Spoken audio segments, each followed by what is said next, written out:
Hey, what's up, everybody? How you doing? We're still here at the shop. I just made the pepperoni pizza for my girls. Now, just for you guys, I'm gonna stay and I'm gonna continue to make pizza. I'm gonna make a grandma pie. Grandma pie is very rustic, very basic. It's actually the easiest pizza to make. It's the most fitting for a home pizza, for an at-home oven. You don't need high temperature. You don't need a pizza stone.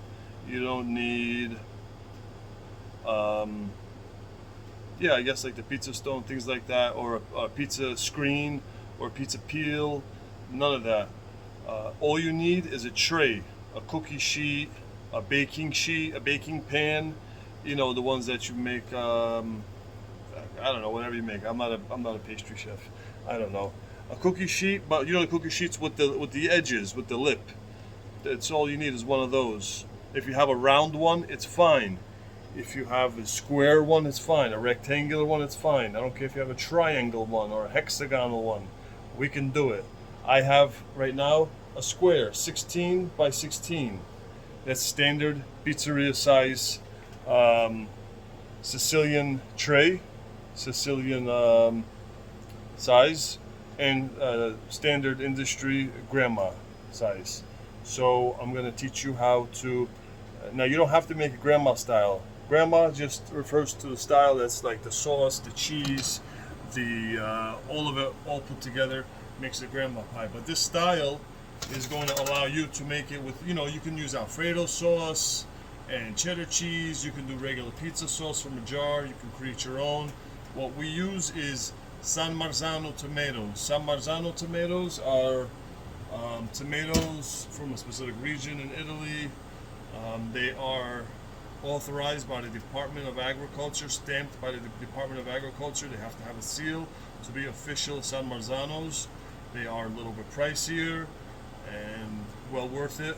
So that's what we use, San Marzanos, hand crushed. Okay, we get them whole, plum San Marzano tomatoes in the can. We crush them, rustic. You gotta leave it rustic, leave it chunky, but that's on you. It's 100% up to you and your taste and your preference. But you get yourself a dough, a piece of dough like this, okay? And you remove it from its can. Not that you're gonna have a can, but then you get it a little floury. Let's turn this down. We're gonna get it off my face and on my gut. Now, there's two ways I forgot to mention. Some people don't flour it.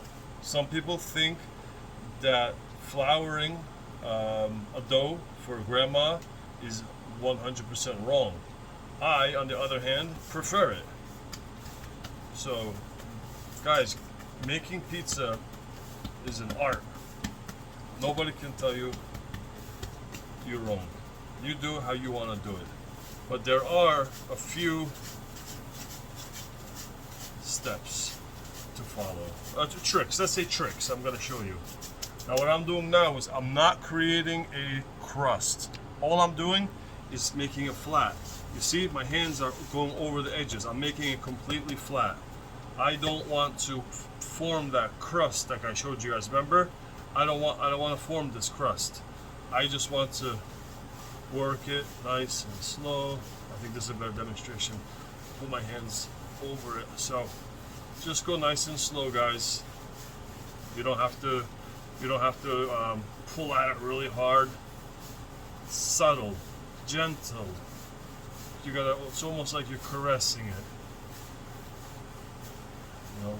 Very small strokes, like just a little bit. You don't have to move your hand and do quarter turns. You can do just a couple inches at a time.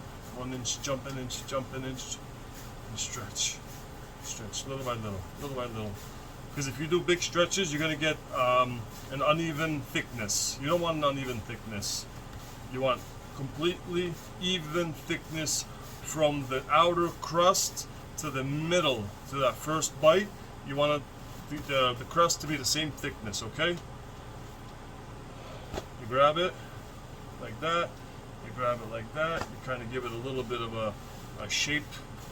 You want to make corners. What we're doing now is we're making corners.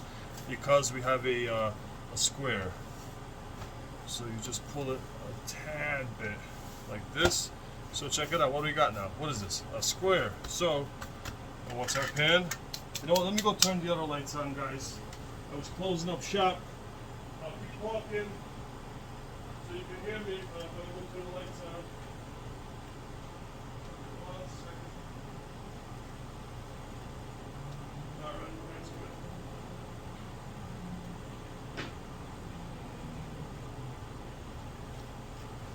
I'm back. So what we're going to do is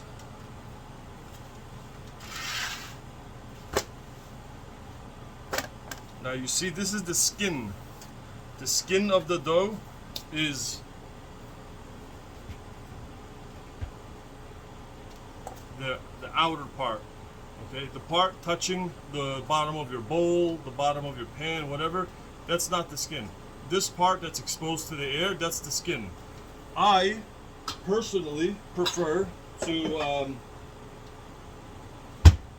leave my skin always up, okay?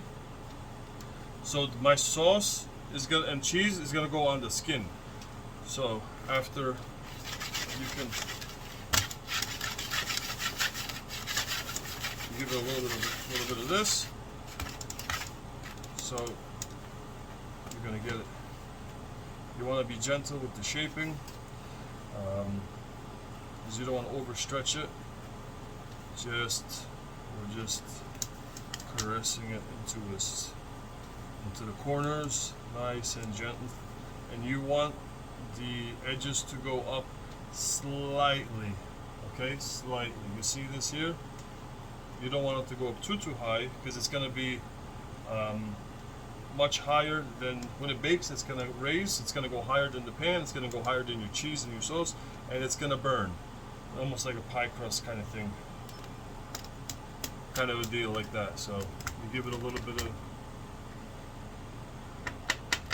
push, push it a little to the corner, and you just put the edge of your fingers like that, run it across, and then you can do one of these just a little bit and make sure that air gets out, and let it back down.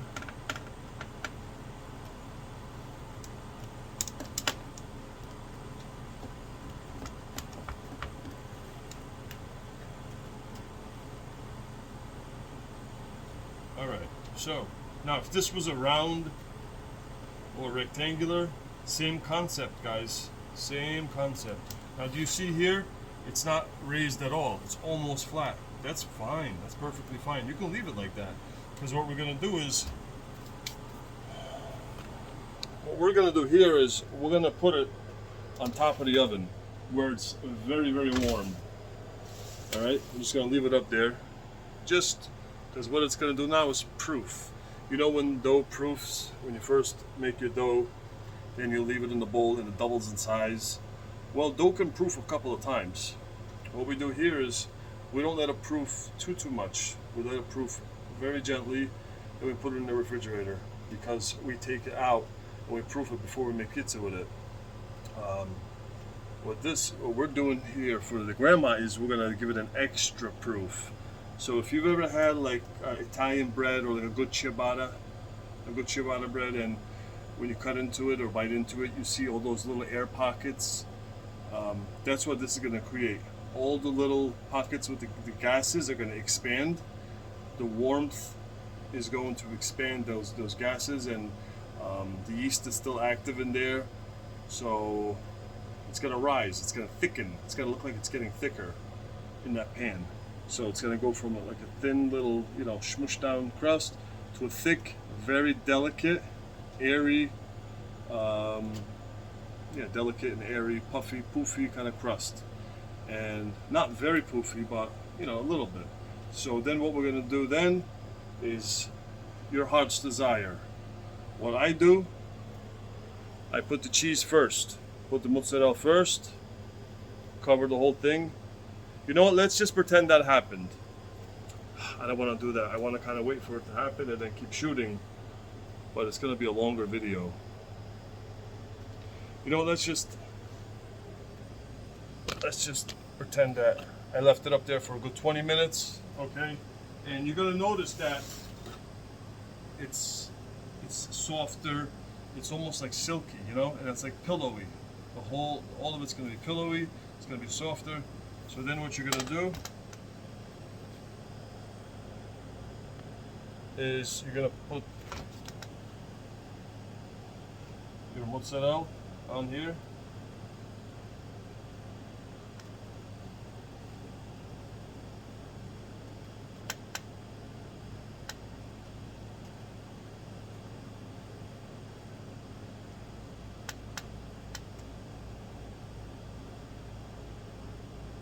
You know, this is a beautiful way to be creative when you're doing pizza. I don't know what happened, but I was just talking to myself for a couple of minutes. The phone went to the home screen. The camera stopped recording. I don't know. I got enough gigabytes and megabytes or whatever they're called, but it just stopped recording. So on my own, I put the cheese. And then I put roasted garlic. We do sliced roasted garlic. We sliced cloves of garlic really thin. Did I show you this already? No, I don't think I showed you this. We slice cloves of garlic really thin. Then we put it in a strainer or a basket, and we put it in a deep fryer. And then all the natural sugars in there start to caramelize and turn sweet. And that's a staple in our grandma pies. We put that in there. People love it. We are very famous for our grandma pie. So San Marzano tomatoes, or any plum tomato, your favorite plum tomato, get it. I suggest you get it whole. Get whole plum tomatoes, and you hand crush it. Strain the liquid. Keep the flesh. Okay. Definitely strain the liquid though. You don't want a watery pie.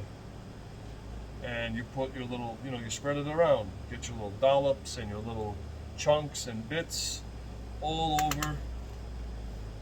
Where am I missing the spot? I feel like when I look at the pizza, I'm not missing the spot. When I look at the camera, I feel like I'm missing a spot. Okay, this looks good now. See, guys, you get your favorite pan that you like to use. Put your dough on there. You put your cheese on there. You put your roasted garlic if you want. And then you put your tomatoes. You can make this with, like I said, with Alfredo sauce, with regular tomatoes, with pizza sauce from the jar or can. You can even get your own crushed tomatoes or tomato puree, whatever. Make your own pizza sauce. Put ragu prego on there, whatever you desire. Just put olive oil if you want. Olive oil and sliced fresh tomatoes and some dollops of rigot, some fresh garlic, whatever, do your thing. But what I just wanted to teach you was the technique on how to get a crust in a pan. Now, what I think the appeal of this style of pizza is, this goes right on your oven rack, okay? This goes right in your oven rack, 400 degrees. You don't need to get, up to 800 degrees, 600 degrees like a Neapolitan style pizza, or you don't have to get a pizza stone to make a New York style pizza or a New Jersey style pizza, which is different. It's better. But don't tell nobody from New York. I actually have New Yorkers that come here and say, oh my God, in all 5 boroughs we can't find pizza this good. I kid you not. I swear on my children's lives, I've heard that more than once from people that moved to Jersey from New York. Anyway, so you could just put it right on your oven rack and you got pizza. You don't need any accessories, any special investment in other hardware, okay? Just like this. So what we're gonna do, we're gonna pop it in the oven, we're gonna cook it, and that's it. That's my video, guys. I wanted to share that, show that with you, show that to you. Maybe it'll come in handy someday. Maybe in an SHTF scenario, you'll be making pizzas, or maybe you'll just make it on a regular Saturday night or Friday night at home for your family, for your loved ones. And hopefully we'll never live to see an SHTF scenario. Hopefully we will all live in peace and harmony, with no disturbance in our lives. Okay, may God protect us all from the evil, from the evil of evil men, from devilish men, from war. May He protect us from war. May He protect us from hunger. May He protect us from all of the bad that is in this world. May we all only be blessed with the good that God has put on this earth. May we only come across and come in contact with people that have hearts as pure as our own. May those with vile hearts be cast off into their own universe. Stay far from us. May God protect us all. May God protect you all. And I wish you all many, very, very, very many blessings. Thank you all for watching. Thank you all for being here, for being a part of my channel, for being a part of my life. It means more to me than I can ever explain to you. God bless you. I love you. And I hope to see you guys again soon on the next video. Ciao. Alright, so while we're at it, we'll just finish everything up. We'll do it. We're gonna do it, let's do it right, okay? So, here's your grandma pie, guys. I hope you like it. Okay, you want that color, nice and even. You see, you got no hot spots, no dark spots, no scorching. It's a beautiful thing. It's nice and moist, yet crisp. It's dry and yet juicy. It's the magic that can only be pizza, baby. And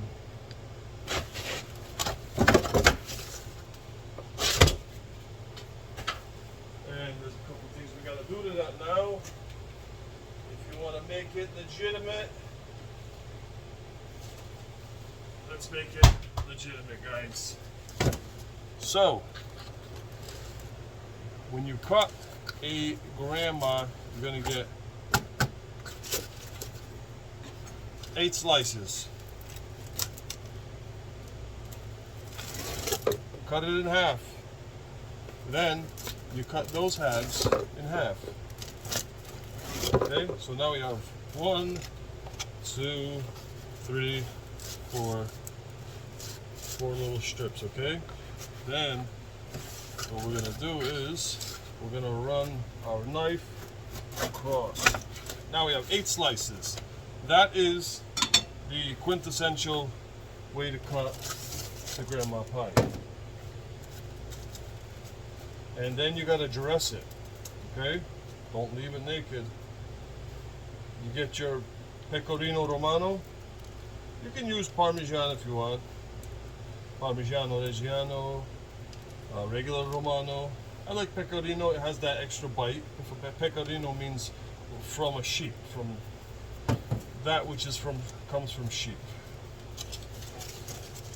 It's made from sheep's milk as opposed to cow's milk, so it's a little bit more pungent. I love pungent cheese, but that's me. Everybody's not like me. We are all individuals, okay? So you get some nice basil, and you pick the leaves. It's very meticulous work. No stems, okay? No stems, no seeds. All right, guys, you know that. No stems, no seeds. So you take the leaves off one by one, and then you stack them. You just stack the leaves. You know how to do it. And then you give it a nice julienne, okay? And then you put some basil on it, and then you buy yourself the best quality extra virgin olive oil that you can afford, and then you give it a nice drizzle like so, and now you have a finished product. This is the grandma pie. Enjoy.